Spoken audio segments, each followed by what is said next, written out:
Welcome to First Look, Washington Post Live's one-stop shop for news and analysis. I'm Jonathan Capehart, associate editor at the Washington Post. A big diplomatic week for the NATO alliance, Ukrainian President Volodymyr Zelensky, and President Biden.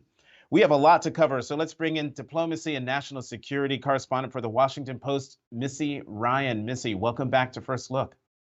Thanks, Jonathan. President Biden said at the summit in Vilnius, Lithuania, that NATO is stronger and more united than ever. Is he right? What were the big takeaways from this week's NATO summit? Yeah, well, this summit really was a test of NATO's unity and its ability to sustain cohesion a year and a half into President Putin's war in Ukraine. And I think it was a pretty good showing from a NATO perspective. The member states were able to come together and bridge divisions at the 11th hour, convincing Turkey and Hungary to basically take the steps needed to cement Sweden's entry into NATO, making Sweden the 32nd member of the alliance. And that's a very big deal because that means that there are now two new members of NATO, Finland and Sweden, that have very strong militaries. And it sends a powerful message to Putin that the West is not going to fracture as the economic and political strains of the war continue. At the same time, the summit was also a reminder of the abiding differences that exist within the alliance, especially when it comes to Ukraine's future with the alliance. What came out was not what some members had hoped, which was a formal invitation for NATO to join for Ukraine to join NATO, but rather a restatement of the fact that Ukraine will eventually join the alliance after the war is concluded. And that was a real disappointment for some of the eastern flank, the frontline states that thought it was important for faster steps to be taken for Ukraine. And it also was a huge disappointment for the Ukrainian government, even though they had sort of put a brave face on it. I think really what they had been hoping for was a more clear and near-term path to becoming a member of NATO. And of course, that would carry with it an important mutual defense clause. A lot in that answer that I want to dive into. Most notably, the Post reported that the Biden administration was annoyed by an angry tweet from President Zelensky complaining about the slow pace for Ukraine's admission to NATO. What's the backstory there? Was this a deliberate strategy by Zelensky, and did it work? I mean, I don't think so. You know, the Ukrainian government since the beginning of the war has taken what has been a very successful sort of public relations approach, which is that they are very transparent with the things that they want from the West. And they are also very transparent when they are angry about the things they're not getting. You know, their perspective is, you know, we're here sacrificing our people for a war that, you know, has really importance for the entire democratic community and the West. And so it's not atypical, the fact that Zelensky was very critical at the beginning of the summit. And there, you know, it also illustrates the sort of, you know, again, 11th hour behind the scenes to and fro that happens in cobbling together these diplomatic communiques. But also, you know, at the end of the day, the member states came together for this planned statement, which was, you know, we will welcome Ukraine into NATO when the war is ended. And, you know, on one hand, it is a strong reiteration of the intent and the what NATO calls the open door policy, but on the other hand, there's no even suggestion of an end to this war in sight. So you know you can really ask hard questions, I think, about the meaning of that statement, given that now we're a month into Ukraine's counteroffensive in an attempt to regain Russian-controlled territory, and they've only made very small gains. Just to be clear, isn't it NATO policy, leave aside Ukraine, just in general, NATO policy that folks can't be admitted if they are at war? Yes, there is a clause that says you have to be in control of, all of your territory. And as a reminder to our viewers, Russia holds now roughly a fifth of Ukraine's territory, Crimea and areas in the east. But there have been debates internally about whether or not you could chart out a more specific path and say, for example, within 1 year, we could outline steps that would allow us to get into NATO. There's also the precedent that occurred with Germany, East Germany, West Germany, and the accession of West Germany decades ago. And so there has been an internal debate about how far you can go, but clearly the Biden administration has struck a very conservative posture here. And what we hear from the White House is that President Biden is just not willing to entertain any steps or even committing to starting down a path that he believes could lead NATO into a direct conflict with Russia. Remember, Russia has the largest nuclear arsenal in the world. Right, and that is the key thing, that the foundation of the NATO alliance is an attack on one is an attack on all. And so if Ukraine comes into the alliance, everybody would be obligated to come to its defense. Let's talk about the deal that was brokered for Sweden to join NATO after Turkey and Hungary, but primarily Turkey dropped its opposition. What were the behind-the-scenes maneuverings to make that happen? Yeah, this has been now a process that has been going on for more than a year since Sweden announced that it would drop its decades-long policy of military non-alignment. And for months, Turkey has basically said that they were not going to agree to it because of what they describe as sort of a permissive policy on Kurdish militants or people that Ankara views as part of a terrorist group in Turkey. And so, Sweden took lots of steps. They altered their constitution, they passed new laws, and still President Erdogan did not agree, said that more needed to be done. And that sort of suggested to a lot of people within the US government and outside that Turkey was trying to extract additional concessions that were unrelated to Sweden's accession. Turkey for a long time has been seeking a deal to acquire F-16 fighter jets from the United States, and that is opposed by many people in the U.S. Congress, or at least some powerful members of the Senate. And so, so far, there is no explicit green light for that deal, but there may have been some assurances behind the scenes, and President Biden has, again, sort of restated his desire to help Turkey with that. I mean, it just shows the deal making that can happen within NATO at a moment when there's a lot of concern about telegraphing unity to Moscow because of the stakes in Ukraine.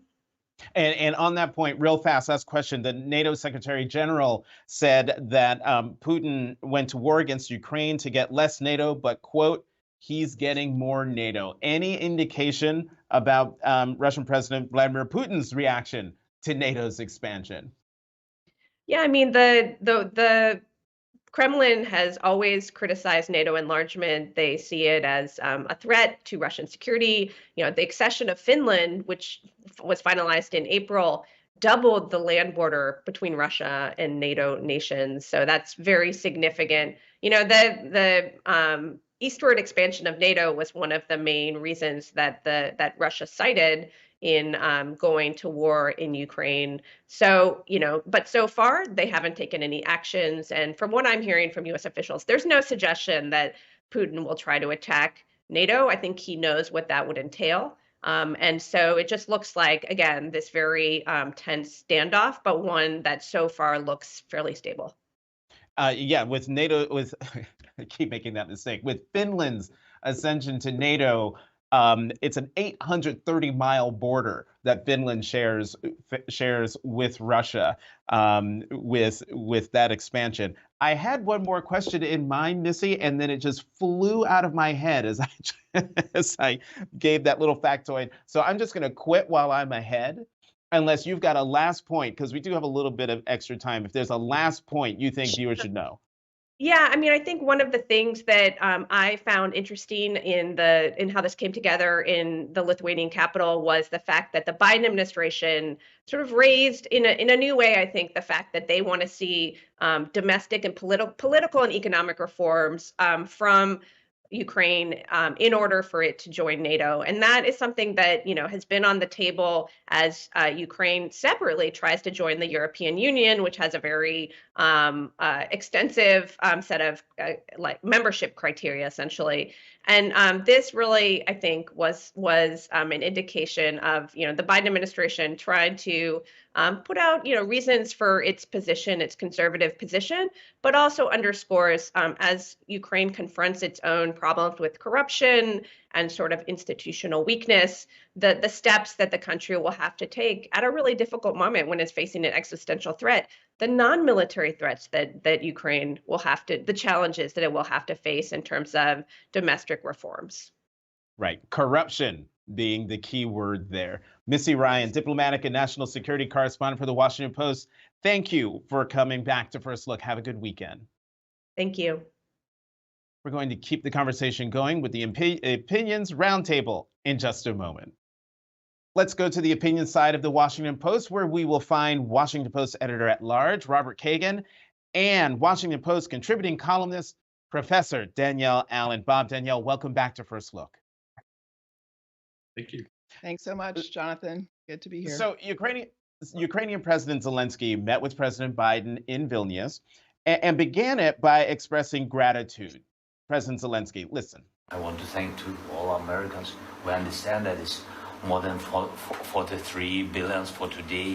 It's big support, and I understand that it's all your money, but you have to know that you spend this money for not just for fighting.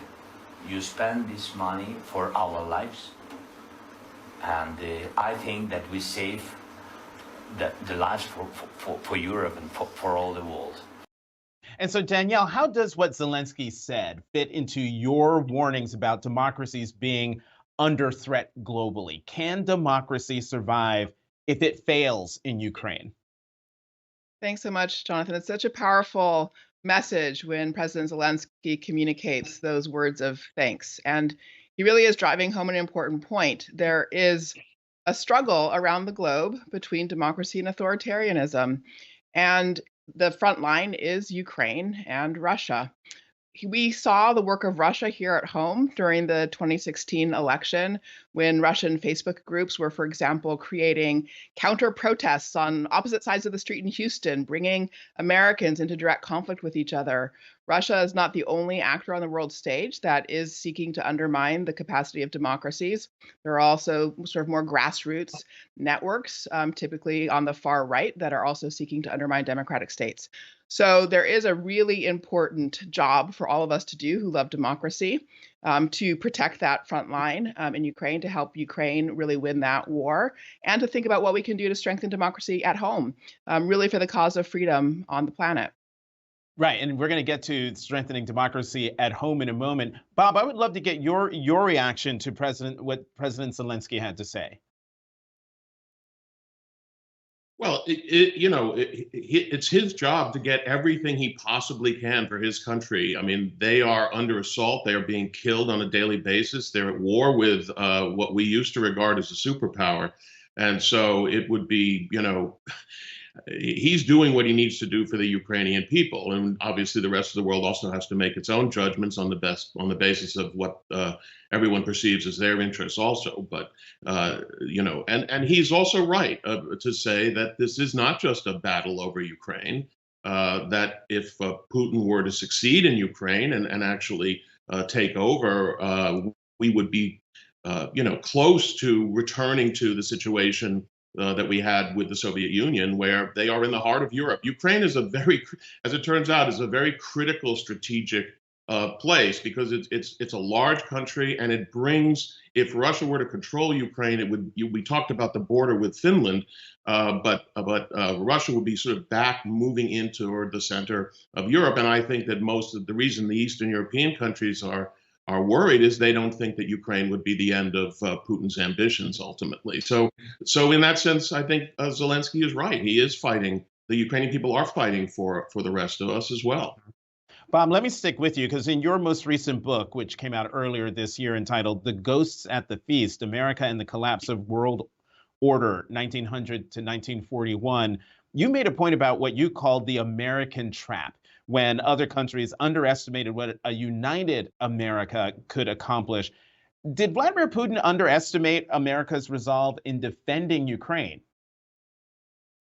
Well, certainly, and part of the problem is that I think the United States sent signals over several years, beginning with the Russian invasion of Georgia in 2008, that we were very ambivalent, to say the least, about whatever Russia did in what the Russians call their near abroad, which are the number of countries that used to be part of the Soviet Union, but which are now in a kind of no man's land between NATO and Russia. And for years, Putin has been probing to see what the United States would do. And I think that the response of the Bush administration to the invasion of Georgia, and then the response of the Obama administration to the seizure of Crimea, gave Putin a reason to believe that he could probably get away with this. Now, he failed militarily in Ukraine, which is it was not anticipated, but I don't think there's any question that he felt that it was at least a relatively permissive environment based on the signals that we sent over the past few years. Mm-hmm. And so, Danielle, let's pick up your strengthening democracy at home comment earlier. You wrote a piece in the Post recently about a declining sense of pride in being American from one generation to the next. Why does this concern you? Well, at the end of the day, democracy, in order to be healthy at home and strong abroad, does depend on the bonds within its citizenry. And it depends on a commitment of the people. And I think this case with Ukraine makes that very clear. We have, as a country, provided more than $40 billion to Ukraine. That is a huge draw on our shared treasury, our national purse. And to sustain that, we have to understand ourselves in some kind of common sort of purpose, some common effort there. That common effort, again, depends on those bonds among us. So we have seen generational decline in terms of the sense of commitment that people have, both to the idea of democracy in this country and specifically to this question of whether one feels proud to be an American. So that's a real red alert, really, about our health as a society, and important for us to figure out how to reverse. Let me stick with you on this, Danielle, because listening to your answer, I was thinking to what happened last night on Capitol Hill as Republicans, as the House voted on the NDAA, the must-pass defense authorization bill, and many amendments that failed. I'm going to say that failed, but there were many amendments proposed by House Republicans to, quote unquote, defund Ukraine. All aspects of America's effort to defend Ukraine. How does that factor into your thinking about, strengthening democracy here at home? Well, I think we are watching a very unusual and interesting situation in our country where on the ground, the American people actually often has a lot of shared opinion about things we should do. So when you look at state level politics, state level ballot propositions, for instance, we can often see Americans coming to supermajority agreement about a policy choice. So we see that, for example, the war on drugs with the passage of legalization laws where, upwards of 2/3 of the voters of both parties will support that. Or, ballot propositions around things like the right to repair for small auto shops. So there's a long list of ballot propositions at the state level that win supermajority support. But then when we look at our national politics, we look, bitterly opposed, 50-50, totally polarized.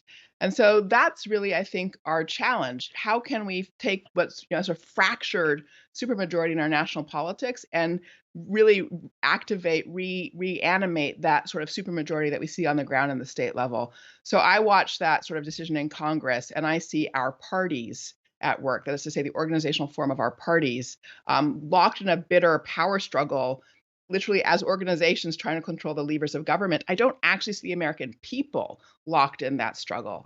And so that for me is our puzzle. How can we get the American people sort of back in the driver's seat as opposed to the actual organizational structures of our parties? That's interesting. Bob, what do you make of that? Well, I mean, that's certainly true. I have to say, I think that's overly optimistic about the state of the American people. as it happens, I think there are tens of millions of Americans who really are in rebellion against the American liberal democratic system, the system that the founders created. They don't believe in liberal values. They don't believe in individual rights. Many Americans believe that the United States was supposed to be a Christian nation, that the founders believed that they were founding a Christian nation, which is not true. Many Americans are in complete denial about the role of race in our history. So, I wish it were just a matter of getting everybody together, but I think we are facing some very severe divisions in this country over whether we really want to pursue the sort of founders experiment. And this isn't the first time in our country that we've faced that challenge, but I think that is the challenge. I think that's what the 2024 election is going to be about to a large extent. Bob, I want you to do something that it just occurred to me needs to be explained. When we're talking about things like this, people talk about, the democratic order, or as you just said, liberal values. To 21st century American ears, those two words have one meaning. But when you say defending liberal values, define liberal. Yeah, and that is unfortunately an area of great confusion, which, by the way, both the left and right are responsible for.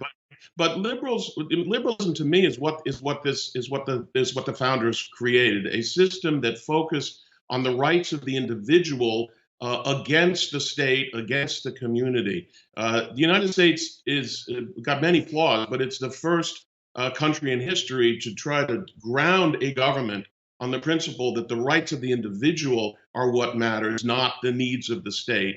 And also, very importantly, to declare that all people are created equal and have the same rights and need to have those rights respected. The universalist element of liberalism is also a critical factor. So people associate liberalism with big spending or with a certain kind of foreign policy, but I think that's a mistake. The core of liberalism is the protection of individual rights.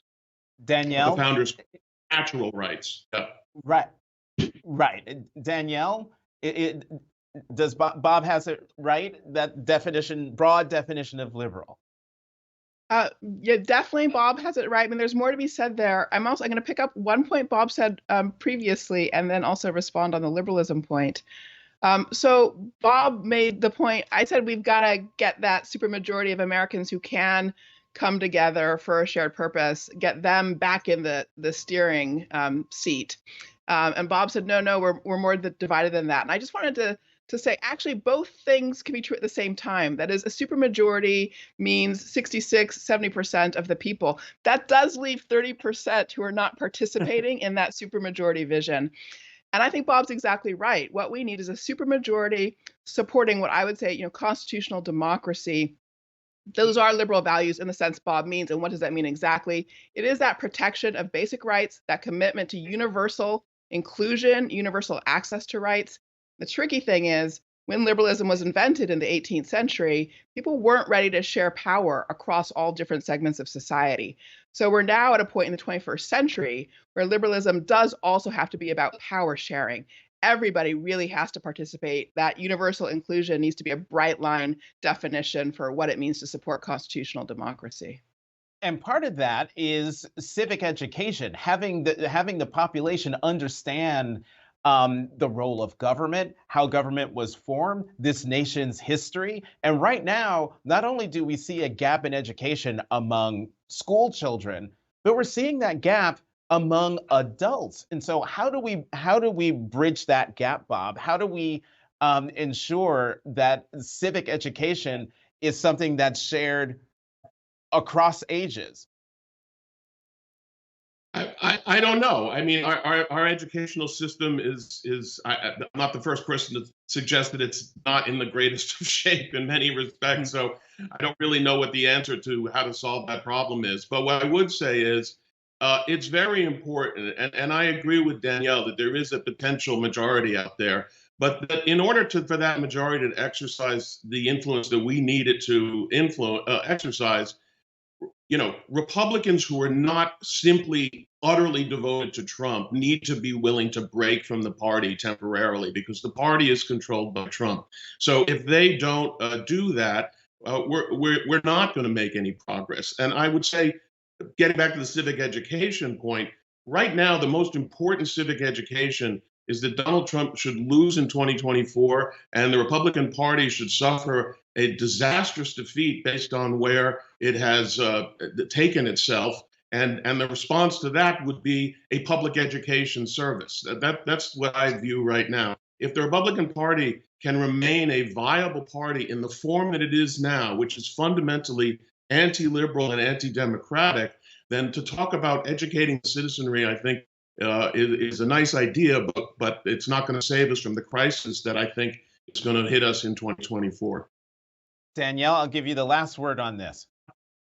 Well, I'm a real believer in civic education, and I do actually think that there's a lot we could do fast by reconnecting young people to our constitutional democracy. It's funny, we had the crisis in the middle of the 20th century of the Cold War, and that yielded very significant educational investments in STEM education. We were racing to, beat Germany in securing the atom bomb, and then racing about space and nuclear power and the like. And so we reached a point as of a couple of years ago where we are investing $50 per kid per year in STEM education and only 5 cents per kid per year in civic education. So I think we're in a similar kind of crisis moment, and we've got to get that investment in civic education up on par with our investments in STEM education. And okay, you can get those investments, but what about the other movement that's happening around the country, and that is this denial of history, banning books, putting laws on the books that ban quote unquote critical race theory. How can we achieve the goal that you're talking about, Danielle, when you've got an active effort to thwart that? Well, again, there's politics and then there's education, all right? And so a lot of that you just described as politics. And the truth of the matter is educators can keep on about their business even while politicians are doing crazy stuff. And there is a national network of educators, cross-ideological network of educators gathered around a project called Educating for American Democracy. And we have developed a roadmap, a path forward, and people are building out implementations in states across the country. We're keeping our heads down, doing what educators do, which is thinking hard about what kids need, bringing the best of our intellectual resources to bear in support of kids, and just getting the work done. And we believe if we do good work, its value will show, and that in itself will start to change the dynamic. I'm going to light a candle and pray for you for you and your efforts. Professor Danielle Allen, Robert Kagan, thank you very much for coming back to First Look. We got to go. Have a great weekend. Thank you. Good to see you, Jonathan. You too. And thank you for joining us. Head to WashingtonPostLive.com to find out more information about next week's interviews and to register. I'm Jonathan Capehart. Thank you for watching Washington Post Live's First Look.